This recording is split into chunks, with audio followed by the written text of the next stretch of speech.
स्पष्ट करील, या पंचकन्यांचं नाव घेतलं तरी यात कन्यातही काही नाही आहे. तो भाई कन्या है इसमें कोई? अहिल्या कन्या है क्या? विवाहित है तो सवाल ही नहीं. द्रौपदी, सीता, तारा, मंदोदरी. अच्छा, फिर उसमें और यह है कि इसमें कहीं ना कहीं गड़बड़ है. पांचों अहिल्या में गड़बड़ है. अब वो 6 माह के लिए तो सीता जी का भी हरण है ही. द्रौपदी तो 5 पति की पत्नी है. मंदोदरी को आप जानते हैं. ये जो है वो तारा का तो रामायण में क्या कहे, तारा का तो ऐसा है कि जैसे भगवान ने कह दिया भाई हो, अब आप सुग्रीव के पास रहो. वाली को मारने के बाद, वाली के वध के बाद रामाज्ञा से तारा ही द्वितीय पत्नी है सुग्रीव की. ये कैसे होगा? ये तो आधार नायक नहीं है. वो आप कह रहे हैं कि पंचकन्या स्मरण नित्यम. तो ये समझना है कि श्रेष्ठों ने जो कहा है उसमें कहीं ना कहीं कुछ है जो हम समझ नहीं पा रहे हैं. हमारी बुद्धि जो है वो अपूरी पड़ रही है. अब यहाँ हमारे पास एक कागज़ भेजा, कल से हम बोले 10-5 मिनट अभी भी बोल रहे हैं, तो थोड़ा समझने जैसी बात है. अब द्रोणाचार्य जैसे आदमी को आप लांछन नहीं लगा सकते, क्योंकि द्रोणाचार्य को आप सर्वरूपेण जानते नहीं. आप खाली आक्षेप दृष्टि से कह रहे हैं और आक्षेप ले रहे हैं. लेकिन द्रोण तो मूर्तिमान धनुर्वेद है ना, जिनका जन्म ही एक द्रोण में हुए, न किसी स्त्री के उदर में, न और किसी साधारण बीज द्वारा. असाधारण तो है. सॉरी, हिंदी बोलून राहिलो ते लागलं की बरोबर नाही. हिंदी बोलू तुम्हाला कळतं ना, तो काही प्रश्न नाही. पण द्रोणाचार्य हे भ्रष्ट गुरु नाही आहेत. शब्द सांभाळून वापरावा. गुरु कधी भ्रष्ट नसतो. आणि भ्रष्ट असला तर त्यजेत धर्मदयाहीनम विद्याहीनम गुरुम त्यजेत. त्यजेत क्रोध घी वार्या निस्नेहान बांधवास त्यजेत. तुम्ही त्याग कराल त्याचा. तो गुरु कोणाचा तुमचा संबंध नाही. आक्षेप तुम्ही घेता म्हणजे कसं काय, मला हे कळत नाही. हे सगळं कशा करता? एकलव्याला प्रवेश दिला नाही म्हणून. हे आपण कधी बोलून राहिलो? कलियुगाची 5000 वर्ष निघून गेल्यावर. हा प्रकार आहे द्वापरातला. तुम्हाला माहीत आहे काय त्रेताचे नियम काय आहेत? कृतयुगाचे काय आहेत? कृतयुग म्हणजे सत्ययुग.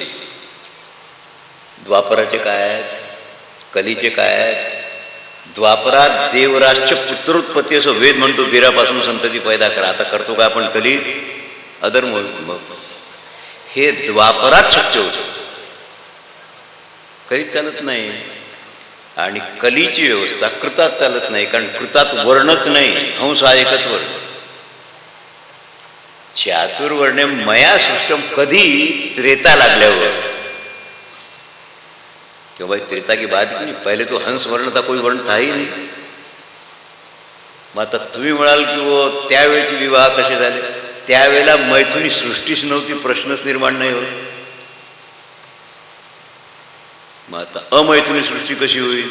बरं, या बायांच्या डोक्यात कुवा होतात की नाही? बायांच्या डोक्यात तुमचे होतात. त्यांनी अंडे कुठे टाकले? कुठे आहे मैथुन? उद्वीज, स्वेदज, जारज, अंडज, यात मैथुनी सृष्टी कोंडाकोणाच्या ठिकाणी आहे? बोला.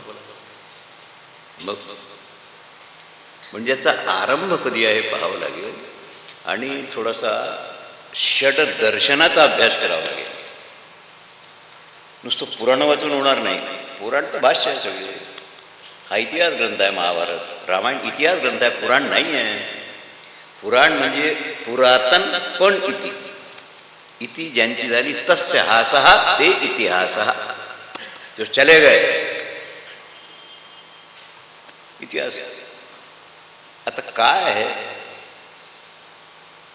थोडंसं जाणून घ्यावं लागेल. घटोत्कच मी सांगितलं मला उद्या परवा. घटोत्कचाचा वध भगवंतांनी जाणून करण्याच्या हातून करवला. पांडव पक्षात आहे ना तो. आणि भीमाचा औरस पुत्र आहे, अनौरस नाही, औरस पुत्र घटोत्कच. पण उपादान निमित्त हिडिंबेसारख्या नरमांस भक्षण करणाऱ्या स्त्रीच्या पोटातून जन्माला आला.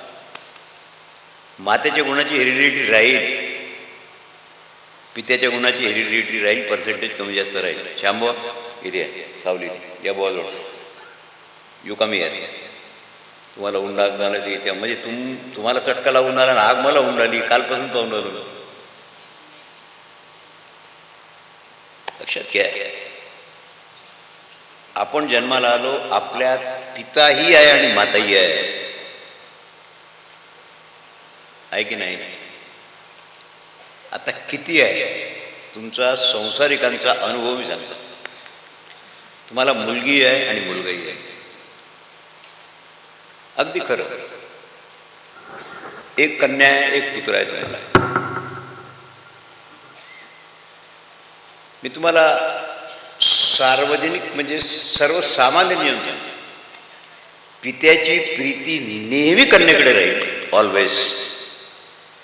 बाबा मला अमुक पाहिजे, ठीक आहे. पोरानं सांगितलं की मला अमुक आणायचं आहे, पैसे नाहीत. मुलगा कुठे जाईल? आईकडे जाईल. ती नवऱ्याला सांगेल मला 2000 रुपये पाहिजे द्या. आणि बायकोच्या नथीतून तीर मारणारे तिचा शब्द मोडण्याची अजून आपल्यात हिंमत आली नाही.